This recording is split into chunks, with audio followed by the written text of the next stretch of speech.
Në Tiranë unë po thuj se jam rrit kudo. Kam që nga Kopshti, që e kam pas Kopshtin të Pazari i Ri, që dhe më thënë mbaj mend në atë kohë do ke qenë viti 50-51, kam para Kopshtit ka qenë një i varur. Si sot e mbaj mend ishte një tmerr. Nuk di ta them. Dhe 2 të varur të tjerë i kam para kinema 7.000 nëndorit. Të kanë ngelur si traumë kjo? Si traumë, më kanë ngelur si traumë. Pastaj atje në atë Kopësht, siç kalojnë kalamajt në Kopësht, po që janë thrime shpirti që kanë mbetur. Kujtoj që nuk doja të flija në drek, s'flija në drek. Duhet të flinim gjithë flija dhe bëja kështu, shifsha, domethënë kush po fle, kush s'po fle. Pastaj është shkolla deri në klasën bëra dhe klasën e 5 të Kongresi Përmetit. Pastaj klasën e 6, 7 dhe vitin e parë gjimnazi kam bërë në Gjirokastër, se u transferua baba në Gjirokastër. Keni lëvizur në shumë qytete? Kemi lëvizur, kemi në Gjirokastër, Durrës, Tiranë. Pastaj u kthyem prap në Tiranë. Shkollën e mesme e kam bërë te Petronini Luarasi. Ka qenë shkolla ime, kemi pas një drejtor të jashtëzakonshëm, Riza Hajro quhej, që ishte e kishin të merë nxënësit, ai rusisht jepte, por ishte i pastër. Rinte me gomë në dorë për të fshirë muret po të kishte në një laps. Dhe bëri dhe një eksperiment që ne hiqnim këpucët dhe vishnim si biçim pandoflash te shkolla. Atëherë ka qenë një shkollë shumë e mirë. Shumë shkollë e mirë. Kështu që unë me Tiranën kam të lidhur shpirtin tim në fëmijëni, në adoleshencë, pastaj studente në universitet, në degën e gazetarisë. Deri sot, a? Edhe deri sot. Domethënë, kam shumë kujtime nga Tirana, kam shumë dashuri për Tiranën, kudo domethënë shoh, po që nuk është më Tirana që ishte, për shembull, nuk është Tirana që ishte. Do të kërkosh te Pazari i Ri ato gjurmët e asaj Tirane, nuk i gjen më. Ju mungon ajo Tiranë? Natyrisht, më mungon. E di pse, se është ajo nostalgjia. Ndofta tashti mund të jetë edhe më bukur sepse ka zhvillime, por mbeten ato dashuritë e vjetra, kujtimet. Mbeten, kështu që po periudhën e izolimit të Shqipërisë, të komunizmit, si e kujtoni? E kujtoj shumë mirë dhe periudhën e izolimit. E para, më kujtoj, doli filmi Salambo, u dha vetëm një ditë dhe u hoq. Dilnin libra nga letërsia e uja, i iqeshin për një herë. U dënua Xheveir Spahiu e Mojkom Zeqo për poezi hermetike. Jashtetit as nuk bëhe fjalë që të shkoje të shikoje. Duhet ta shikoje Italin fshehurazi, duhet ta dëgjoje muzikën italiane fshehurazi ose muzikën angleze etj. Si ta thush, kishte vështirësi edhe ekonomike, sepse erdhi një kohë që nuk gjeje dot kafe. T'jepnin vetëm një pak, u bë çdo gjë.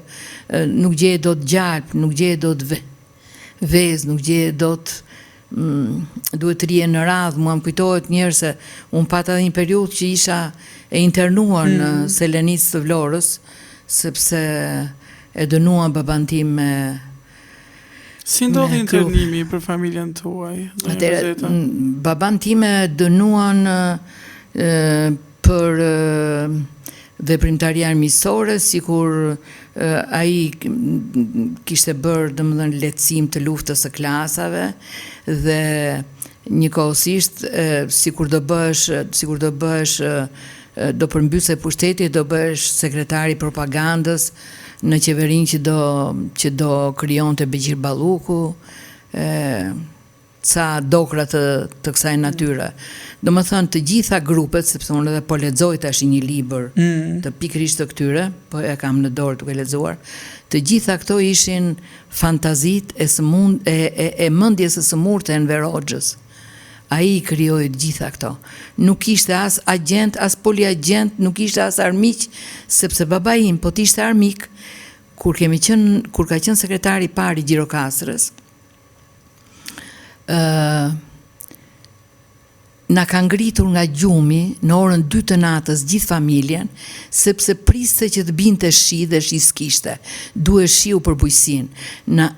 Po binte shi në orën 2 të natës, na ka ngritur gjithve për t'u gëzuar që po binte shi. A mundet një njeri i tillë, idealist, që të zgjoj tër familjen, të gëzohet pa fund, sepse po bie shi që i duhet tokës bujësore, dhe ky tjetë armik? A mundet? Ky njeri që luftoi, ky njeri që dha gjithçka për vendin. Nuk e di. Domethënë të bëshin sajesa të tilla, edhe po kam lexuar edhe historinë tuaj ku ndërsa të tjera thoni që edhe kur ju internuan, domethënë ju nxinin edhe njerëzit rreth në Tiranë, domethënë që të shifnin të tjerët, domethënë si një parakalimi. Si ndodhte ky parakalimi? Pse bënë? Atëherë, mua më dhan urdhër që do ikësh. Shko këtej, pse do iki? Këtë takoja, këtë pyesja, e nese. Domethënë dikë që takova rastisht, që mund të më jepte një përgjigje, sa mori vesh kush isha, u trembe dhe iku. Dhe lagja priste në filan ditë, në 15 tetor 75, unë duhet ikja nga Tirana. Lagja ngriti gjithë plaçkat e mia që i futën një hodhën në makinë. Djali im i vogli ishte me 39 e gjysëm. Dhe ju luta aman më mbani aty te kabina se është shumë i smur.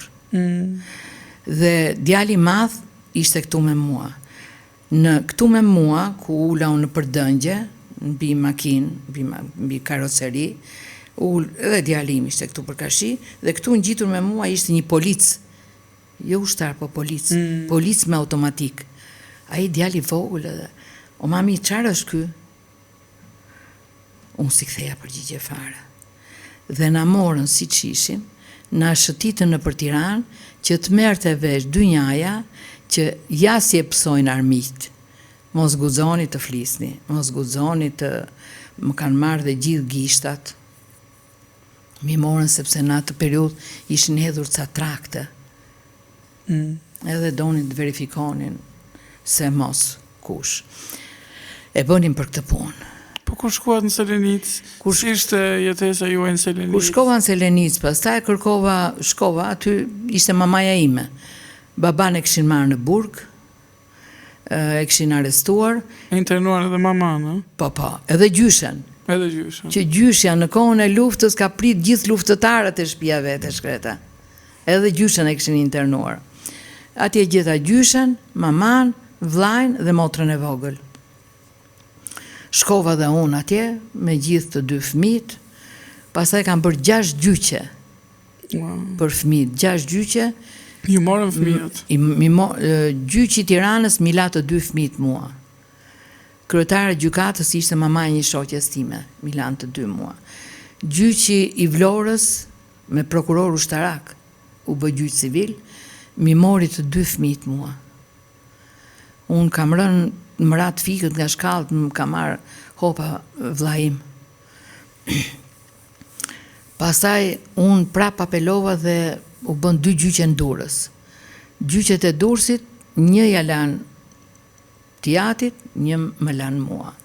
Dhe kështu 6 gjyqe kam bërë për fëmijët. Domethënë, nuk mund të ketë poshtërsi më të madhe se sa ti rëmbesh nënës fëmijën.